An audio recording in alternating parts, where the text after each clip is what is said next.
And at the same time, I pretend to be unhappy with the finance bill that is supposed to fund that budget.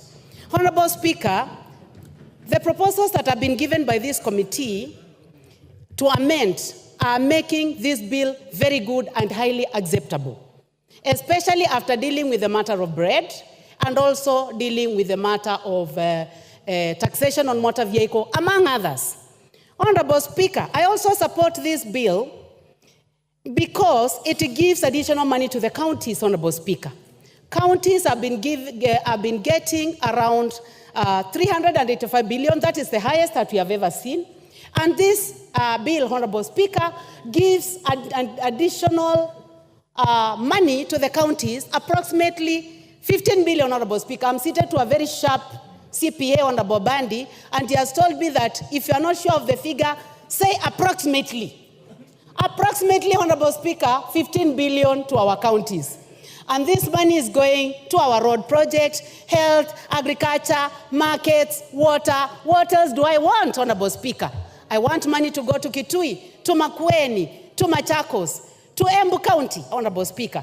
And listening to the Honorable Cecily Mbarire, Honorable Speaker, she says that the most difficult thing to do is to raise money for the counties. On source revenue, OSR, Honorable Speaker, this bill is in the right direction to giving additional money to the counties.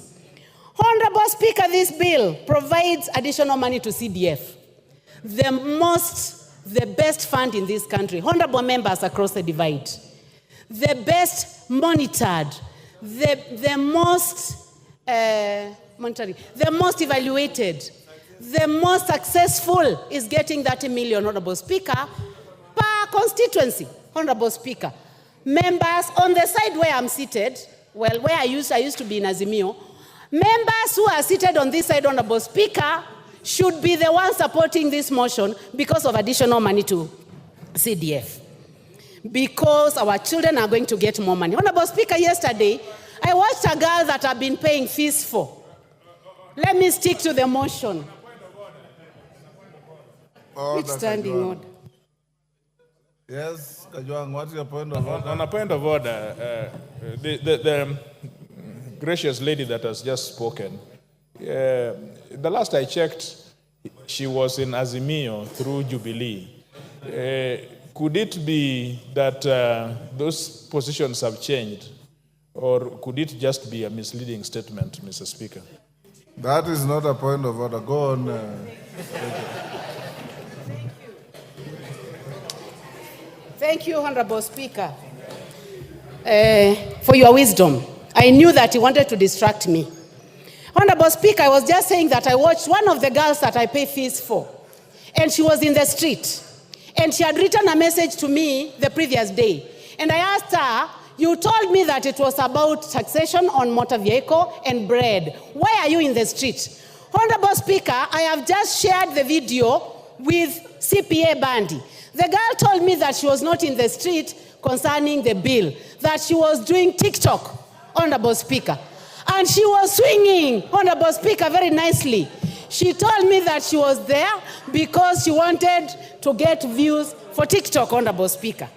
So, Honorable Speaker, and I'm going to show you, Honorable, she says that she cannot find the stones because the community that provides stones was missing in action. So she was wondering where the stones were.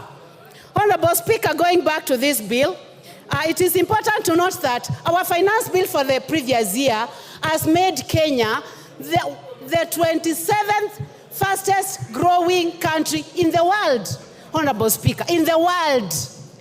You need to look at this Financial Times, members seated on my side, that Kenya is the 27th fastest growing country in the world because of the bill that we passed last year.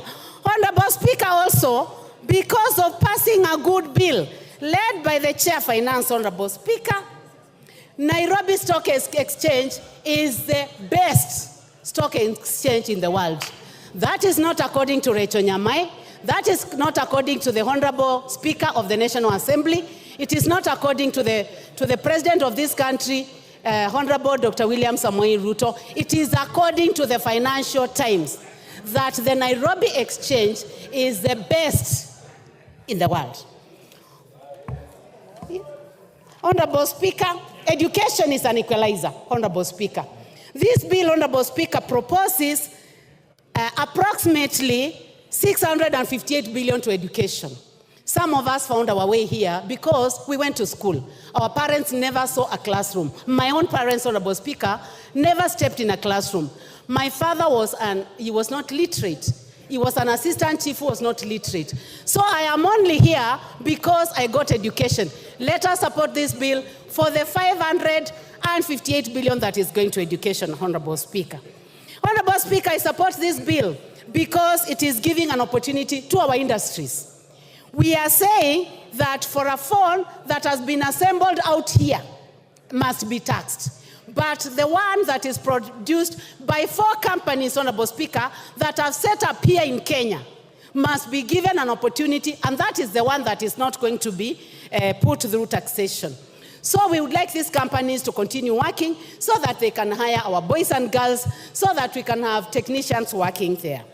Honorable Speaker, concerning sanitary towels, also, it is the sanitary towels and pampers that are from outside the country. Those who are setting up here, producing here, hiring our children are not going to be taxed, and this is an effort towards a job creation. Honorable Speaker, this bill also is proposing additional money to electricity, last mile connectivity, 50 million per constituency. Honorable members, what else do we want? We must tell Kenyans the truth, that this country has made a decision that we need to light up this country. We need to extend the working hours. We need to ensure that there is energy in my villages, in Mutomo, in Ekudha, in Kanziko, in Kasala. They must have power so that they are able to work longer and they are able to provide jobs.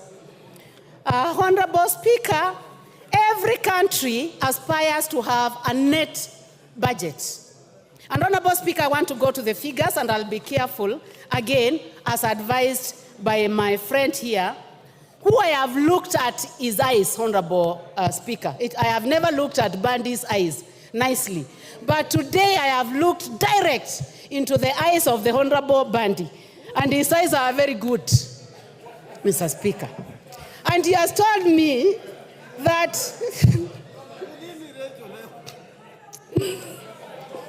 let me finish, Honorable Speaker. 2021, 2022, the deficit was approximately 747 billion.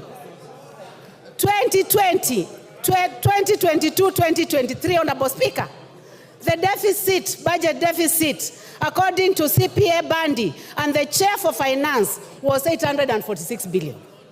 2023, 2024, it went higher, Honorable Speaker, 908 billion. And now, Honorable Speaker, courtesy of a good budget committee, led by the chair, Honorable Kimani Kuria, the deficit, proposed deficit, Honorable Speaker, will be 597 billion. Honorable Speaker, Honorable William Samoei Ruto is going to provide a balanced budget for this country. Watch this space. Watch this space, honorable members. He has promised to provide a balanced budget where we will not have to borrow, Honorable Speaker. Honorable Speaker, did the committee listen to Kenyans? Yes, it did. They went all over the country. That is why they have dropped matters to do with bread taxation.